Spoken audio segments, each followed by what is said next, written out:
दोस्तों नमस्कार, बहुत स्वागत है आपका चौकस भारत में। मैं आपका दोस्त ब्रजेंद्र। जननायक कर्पूरी ठाकुर की 101वीं जयंती मनाई जा रही है बिहार में, और इस दौरान कई पार्टियों के द्वारा समारोह जो है वो चलाए जा रहे हैं, समारोह किए जा रहे हैं।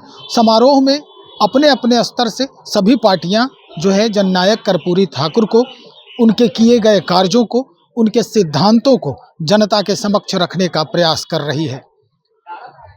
इस दौरान कई ऐसी पार्टियां हैं जो इस वक्त नई हैं और अपने स्तर से कर्पूरी ठाकुर के ऊपर उनके जो विचार हैं, उनके द्वारा जो बनाए गए विचार हैं, उस पर अमल करते दिख रही है। हालांकि कर्पूरी जयंती के नाम पर जो चुनावी सभाएं हैं वो भी उसमें सम्मिलित की जा रही हैं। अब कल ही की बात लेते हैं। बीते हुए कल जो उसमें प्रशांत किशोर जननायक कर्पूरी ठाकुर की 101वीं जयंती मनाते नजर आए। उस दौरान जैसे ही उन्होंने माइक थामा और अचानक से ये पूरा माहौल चुनावी सभा में तब्दील हो गया। बोलने के क्रम में कई ऐसी बातें जो है प्रशांत किशोर ने साझा किया बिहार के जनता से, बिहार के लोगों से, और वहाँ बैठे जो लोग थे उनके साथ, कि भाई ये आश्चर्य में डालने में कोई कसर नहीं छोड़ रहा है। उन्होंने साफ तौर पे कहा कि इस जहां पर समारोह स्थल है, इसके बगल में एक पार्टी है, इसके ठीक सामने एक पार्टी है, और उस पार्टी के पीछे भी एक पार्टी है। अगर हम सीधा तौर पर कहें तो बगल में जनता दल यूनाइटेड का कार्यालय, जहां पर कार्य स्थल था यानी समारोह स्थल था, उसके ठीक सामने राष्ट्रीय जनता दल का कार्यालय, और उसके आगे भारतीय जनता पार्टी का कार्यालय। इन तीनों पार्टियों को उन्होंने टारगेट किया और कहते रहे कि जिसके बारे में अब हम बोलने जा रहे हैं, इनको लेकर कभी इन तीनों पार्टियों ने कोई सकारात्मक विचार नहीं रखा है। दरअसल ये पूरा जो माहौल है ये तब और गर्म होते दिखा जब प्रशांत किशोर ने भरे सभा में ये कहा कि अब अति पिछड़ों को जनसुराज चुनावी मैदान में उतारेगी। 70 सीट यानी 70 अति पिछड़ों को चुनावी मैदान में उतारने की कवायद होगी जनसुराज के द्वारा। क्या कुछ कह रहे हैं प्रशांत किशोर, हम आपको सीधा सुनवाते हैं। उन्हीं की जुबानी क्या कुछ बयान है उनका।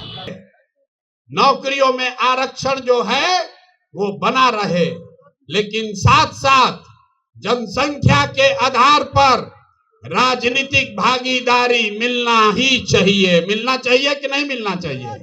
जरा हाथ उठाकर समर्थन कीजिए। मिलना चाहिए कि नहीं मिलना चाहिए? तो अति पिछड़ा समाज को जनसुराज से 70 सीट, विधानसभा में 70 सीट अति पिछड़ा समाज को दिया ही जाएगा। यहाँ जितना इस रोड पर दल वाला है, यहाँ बगल में एक दल है, एक पीछे दल है, एक उसके पीछे दल वाला अपना बंगला कब्जा किया है। ये तीनों लोग मिलके 70 आदमी को अति पिछड़ा समाज का टिकट नहीं दे सकता है। जनसुराज के नेताओं ने तय किया है, नहीं, इस बार 70 अति पिछड़ा समाज के काबिल लोग बिहार में चुनाव लड़ेंगे। खाली टिकट नहीं पाएंगे। गरीब से गरीब घर का लड़का अगर उसमें काबिलियत है तो जनसुराज अपने खर्चा पर उसको चुनाव लड़ाएगा, खाली टिकट नहीं देगा। होना चाहिए कि नहीं होना चाहिए? इस बात का समर्थन जिसको कर रहे हैं जरा हाथ उठाकर बताइए, होना चाहिए कि नहीं? जोर से बोलिए, समर्थन है ना आपका? पीछे से बोलिए, समर्थन है कि नहीं है? है ना? 70 को आदमी लड़ना चाहिए ना? लड़ना चाहिए ना? तो पहला है नौकरियों में आरक्षण बना रहे। दूसरा है जनसंख्या के आधार पर आपको राजनीतिक भागीदारी मिले। लेकिन तीन और बात, शिक्षा के लिए जब तक गरीब का बच्चा पढ़ेगा नहीं तब तक उसको आरक्षण का लाभ नहीं मिल सकता है। इसलिए जनसुराज ने कहा है, जब तक सरकारी शिक्षा की व्यवस्था सुधरे नहीं कैसे कि लालू नीतीश ने यहाँ शिक्षा व्यवस्था इतना खराब कर दिया है, इसको सुधारने में बरसों लगेंगे। अभी आप देखें, एक शिक्षा अधिकारी पकड़ाया है, 1 रूम रुपया भर के उसके यहाँ पकड़ाया है। नीतीश कुमार अपने को ईमानदार बता रहे।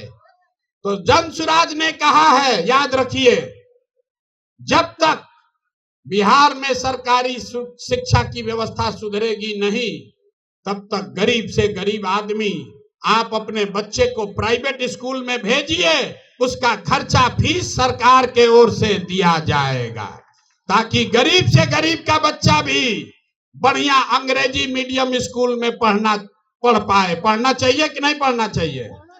इस चीज का समर्थन जो लोग कर रहे हैं, जरा हाथ उठाइए, जोर से बोलिए। आपका बच्चा प्राइवेट में पढ़े, उसका फीस सरकार को देना चाहिए कि नहीं देना चाहिए? खाली नेते लोग का लड़का अंग्रेजी स्कूल में पढ़ेगा, गरीब का बच्चा भी पढ़ना चाहिए। स्पष्ट हो गया होगा कि क्या चाहते हैं प्रशांत किशोर। दरअसल इस पूरे मुद्दे को अगर हम गौर से देखें तो जो टारगेट की पार्टी है उनके द्वारा, वो यही 3 पार्टी है कि इतने वर्षों में किसी पार्टी ने इतने बड़े पैमाने पर जो अति पिछड़े समाज के लोग हैं उन्हें चुनाव लड़ाने की हिमाकत नहीं की।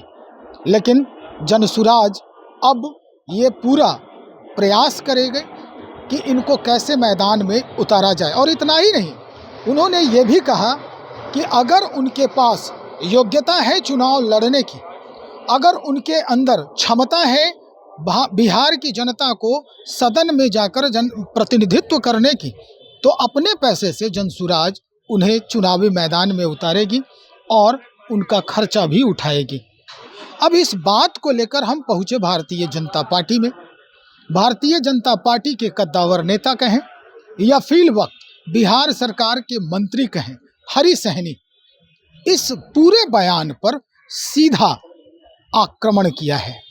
उन्होंने कहा कि भाई हम तो सुनते सुनते बूढ़ा हो गए, कौन क्या कर सकता है, किसके अंदर कितना दम है, ये बात वो कहते नजर आ रहे हैं। तो सुनिए हरी सहनी क्या कह रहे हैं। ये आश्वासन सुनते सुनते सुनते बिहार के लोग अब बच्चा से बूढ़ा, अब बूढ़ा से फिर नया जनरेशन तैयार हुआ, लेकिन आश्वासन नहीं साथ दिया है तो एनडीए भारतीय जनता पार्टी साथ दिया। किसी का कोई बहकावे में अब बिहार की जनता और अति पिछड़ा किसी के बहकावे में नहीं आने वाला है। पूरा पूरा एनडीए के साथ है और रहेगा। स्पष्ट हो गया कि भाई बूढ़ा से जवान और जवान से बूढ़ा, अब तो स्थिति ये आ गई है कि सुनते सुनते कान पक गया है। आश्वासन के सिवा हमने आज तक किसी पार्टी में कुछ नहीं सुना। अगर अति पिछड़ों का कोई सहयोगी है, उनके दुख दर्द में साथ खड़ा होने वाली है, तो वो एकमात्र जो पार्टी है वो है एनडीए की पार्टी। एनडीए में जितने लोग हैं ये सारे अति पिछड़ों के साथ खड़े हैं। उनके बारे में आश्वासन की बात नहीं करते, बल्कि इनके दुख सुख में हमेशा सहयोग करते हैं और हमेशा खड़े रहते हैं। इस बात पर क्या कुछ माहौल बनेगा आने वाले दिनों में, यानी अगर कहें इस 2025 के विधानसभा चुनाव में, हम इंतज़ार करेंगे कि कैसा परिदृश्य इस पूरे बातों का बदलता है। आप भी बने रहिए, हम और भी लोगों से इस पूरे मसले पर बातचीत करेंगे, क्या कुछ कहना है उनका, और फिर हम आपके समक्ष हाजिर होंगे। बहुत शुक्रिया आपका।